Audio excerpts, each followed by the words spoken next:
Muito saúdo a todos vocês, queridos irmãos e irmãs, da nossa também querida paróquia Nossa Senhora Consolata. Nós estamos aqui com esta proposta, como já o dissemos na chamada que circulou nas redes sociais da nossa paróquia, esta leitura, como é proposto, orientado pela CNBB, a Conferência Nacional dos Bispos do Brasil, de refletirmos no mês de setembro, que é o mês da Bíblia, sobre a carta de São Paulo aos Gálatas. Então é este o nosso objetivo, fazermos aí, durante essas essas 4 semanas, toda sexta-feira, um vídeo com uma postagem diferente sobre o estudo e a reflexão em torno desta carta de São Paulo aos Gálatas. Talvez você que está tendo o primeiro contato com o estudo, as cartas, sobre uma carta paulina, né?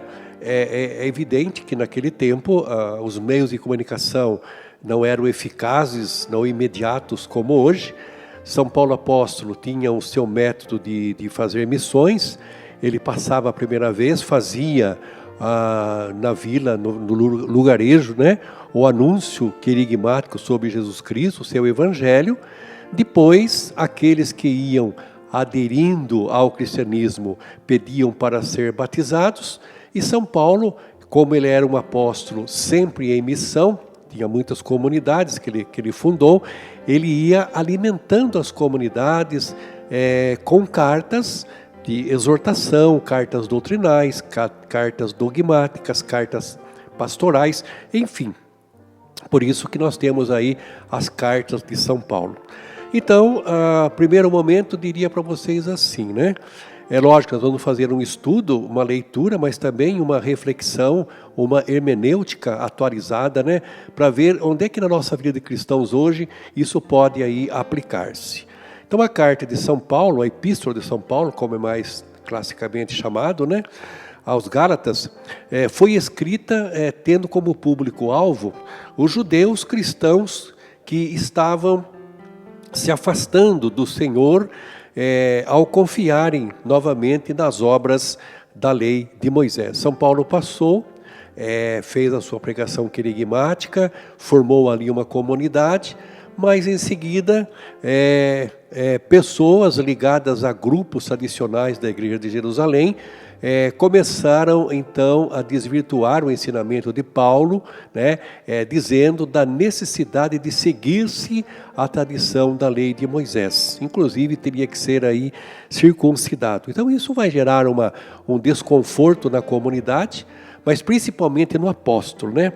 O apóstolo Paulo, ele procura corrigir este problema, enfatizando a diferença entre o pesado jugo da lei de Moisés, que levava à escravidão espiritual, e o Evangelho de Jesus Cristo, do qual ele é anunciador, né, que leva à liberdade espiritual. Então, estudar esta epístola vai nos ajudar a apreciar melhor esta liberdade que nós alcançamos por meio do Evangelho de Jesus Cristo. Inicialmente, falemos um pouquinho sobre este lugar chamado Galácia, onde está a comunidade dos Gálatas. Não é uma cidade, mas uma região da Ásia Menor. O apóstolo a atravessou durante a sua segunda viagem missionária, né? Essa região da Galácia e também da Frígia. Você vai encontrar isso em Atos 16:6. E aí fundou comunidades, né? Entre elas aí os Gálatas, né? Que visitou depois, vamos encontrar em Atos 18:23, durante a sua terceira viagem missionária, entre os anos 53 a 57 depois de Cristo. Então, o livro de Atos nos relata que Paulo permaneceu longo tempo em Éfeso. Isso está lá em Atos 19:1-21. E foi aí que provavelmente, no inverno, entre os anos 56 e 57, que ele teve notícia de um ataque contra ele e a sua doutrina em meio às comunidades da Galácia, né?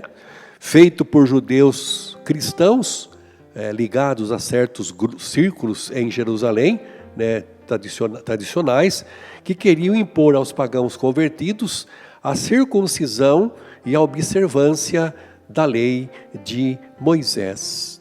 Então aqui é uma pergunta que se faz necessário: quem escreveu este livro? Talvez você fale, mas você está falando que é a carta de Paulo aos Gálatas? Sim, há cartas paulinas que foram escritas do próprio punho e que os exegetas, os estudiosos da Sagrada Escritura, não deixam a menor dúvida sobre a sua originalidade, né? Então, e há cartas, como a carta aos Hebreus, por exemplo, que já não é ele, mas alguém ligado a ele, ou uma escola de discípulos a ele ligada, né? Carta aos Hebreus, há momentos em que Paulo já nem existia mais, né? Era uma corrente, uma escola que captou bem a sua doutrina, a sua teologia, e que vai expô-la aí nessa carta aos Hebreus. No caso de Gálatas, nós temos Gálatas, Romanos e a primeira e segunda aos Coríntios, seguramente são de autoria do próprio apóstolo. Pouquíssimas dúvidas se tem sobre a sua originalidade. O vocábulo da epístola aponta para a autoria paulina, visto que, na mesma, existe um total de 526, das quais 30 palavras, né, das quais 33 são termos utilizados no Novo Testamento, específicos do apóstolo, do texto bíblico, né, e depois nós encontramos 101 palavras que são termos, né, termos mais especificamente paulinos, do estilo de São Paulo. Então, ao todo, essa obra possui 2.200 palavras, né? Mas o seu conteúdo reforça a sua originalidade em relação à autoria da carta, né? O outro fato importante repousa no fato de que a epístola traz uma vasta gama de informações sobre a vida do apóstolo Paulo, seu trabalho missionário e suas heranças genuinamente judaicas. Sabe-se que originalmente ele era um judeu de nascença, circuncidado, descendente da tribo de Benjamim, fariseu, foi educado, recebeu formação teológica aos pés de Gamaliel, como ele mesmo vai dizer, né? E perseguidor da seita cristã, né? Paulo, por que ele perseguia os cristãos? Porque os cristãos eram uma ameaça, uma seita que ameaçava a sua religião, o judaísmo, e o judaísmo também ele tem um forte caráter nacionalista. Se você está na seita do cristianismo, como eles falavam, então você, além de ser aí um traidor da lei de Moisés, né, da tradição de Israel, você também é um traidor da pátria. E São Paulo combatia isso, com muita convicção da sua fidelidade aí ao judaísmo. Então, os elementos que nós temos dessa carta comprovam a sua originalidade. Nenhuma pessoa conseguiria escrever detalhes da vida de Paulo, como aqui ele se apresenta, né? Então nós temos inicialmente, né, o endereço da carta, né? E aí você vai perceber que ela é diferente das demais cartas, porque não traz uma palavra de carinho, não traz um elogio à comunidade, como era próprio de Paulo, né, para agradar aí os seus ouvintes, mas é uma carta onde logo de início percebe-se a dureza e a rigidez. Quer dizer, Paulo está indignado, porque haviam falado contra o seu apostolado e o seu evangelho. Então, começa assim o texto, né? Lá no endereço, capítulo 1. Paulo, apóstolo, não da parte dos homens, nem por meio de um homem, mas da parte de Jesus Cristo e Deus Pai, que o ressuscitou dos mortos. Eu e todos os irmãos que estão comigo, as igrejas da Galácia, que a graça e a paz de Deus nosso Pai e do Senhor Jesus Cristo estejam com vocês. Cristo entregou-se pelos nossos pecados para nos arrancar deste mundo mau, segundo a vontade do nosso Deus e Pai. A Deus seja dada a glória para sempre, como Paulo vai concluir este primeiro endereço.